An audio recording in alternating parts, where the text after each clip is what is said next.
I am doing 5 things in my life right now to get rich.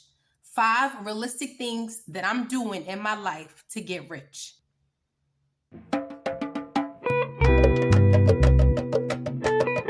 Okay, so the first thing that I'm doing is I'm paying for everything in cash. I am totally debt averse, so I am not getting debt on anything. Buy now, pay later. No way. No way. Okay, because it has the potential to charge you up and above what you actually should have paid for the item if you had paid it flat out. I am not getting debt on any other thing.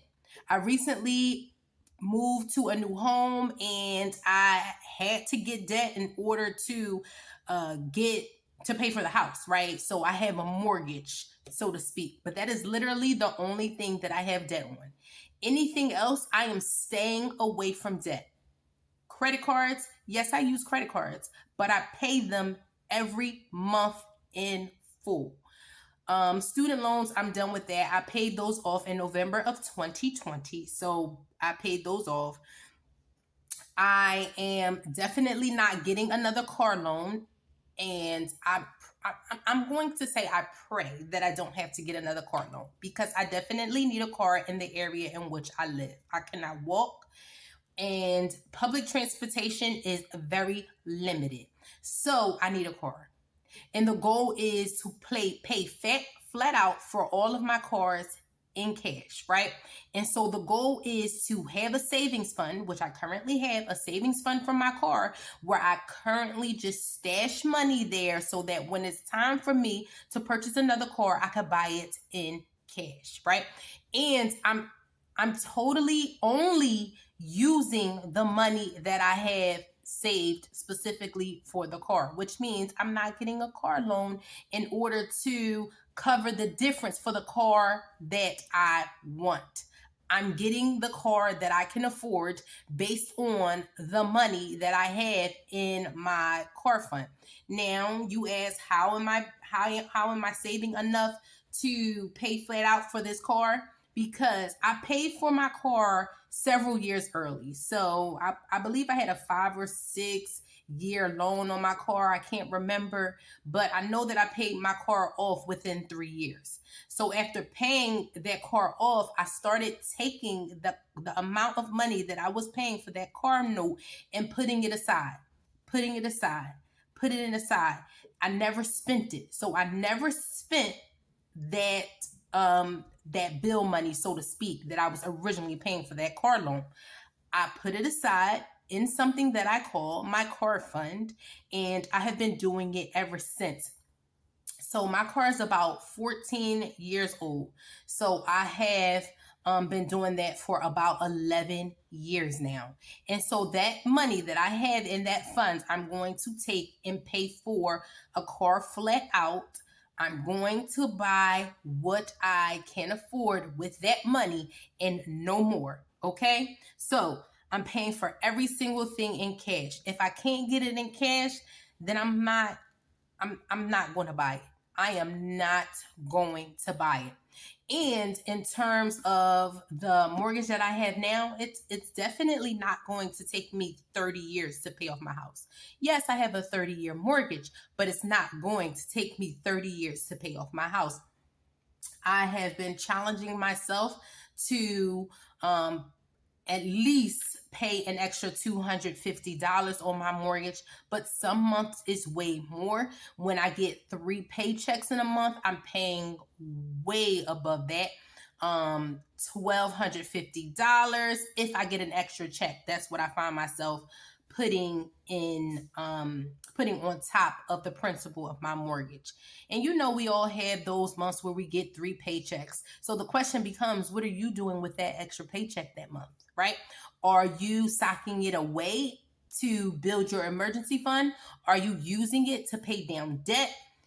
Listen, use it for the things that will benefit you in the long run or the near future. Like, don't just splurge those checks. Use them for something that's going to help you with your financial goals.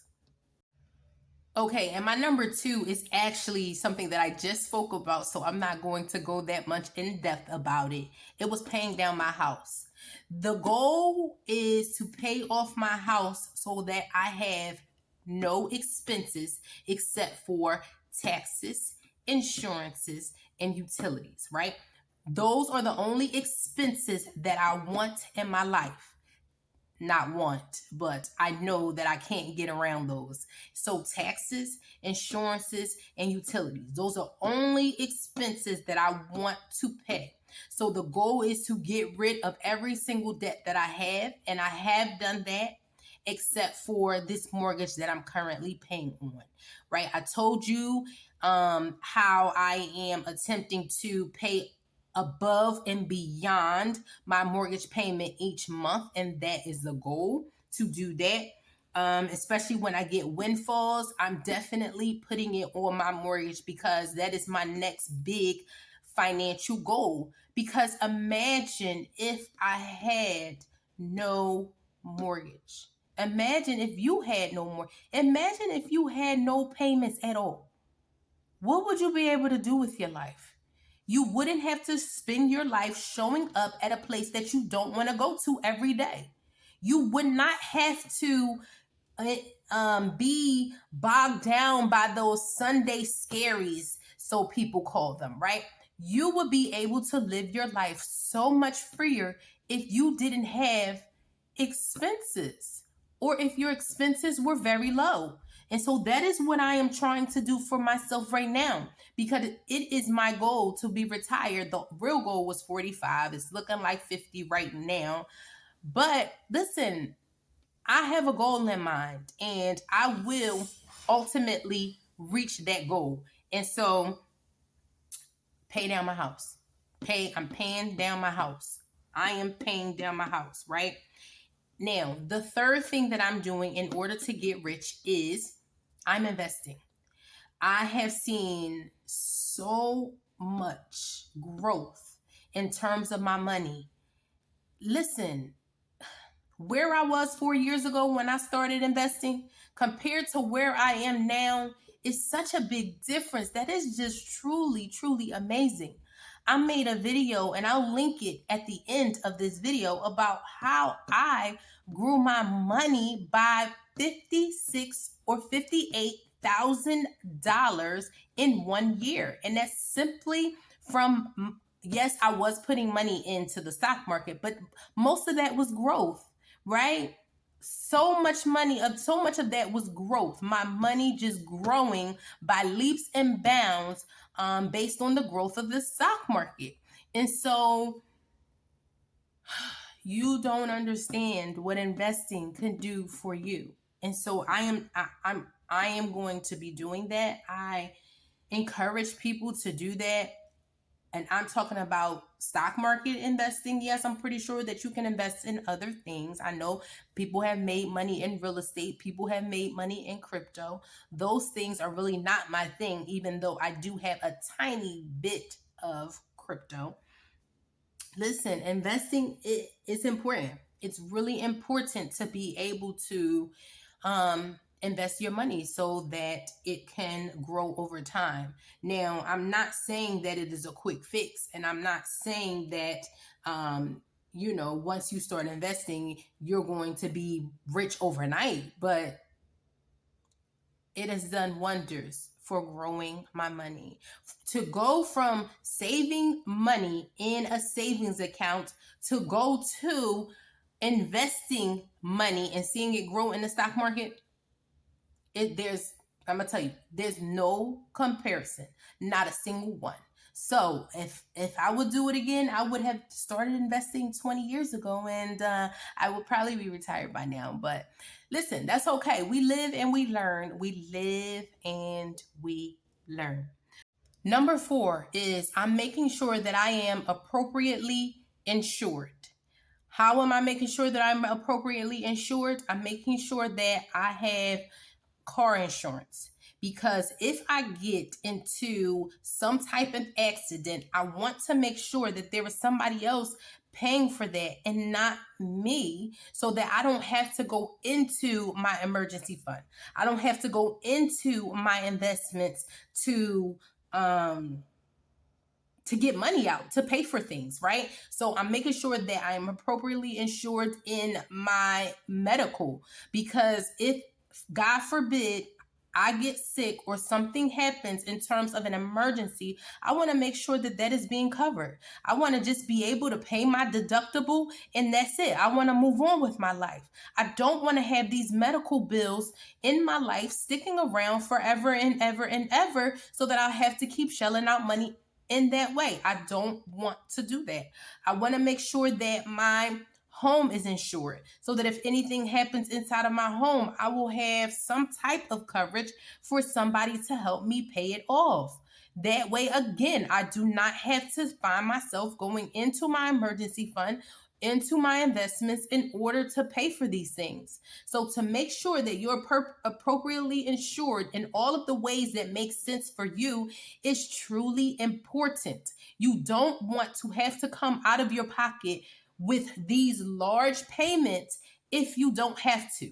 You want somebody else paying for that. I mean, you've paid for it by paying for the insurance, but you know what I mean. You don't want to all at once have to come out with huge lump sums in order to pay certain things off, especially these huge payments. You want somebody else to be able to help you do that.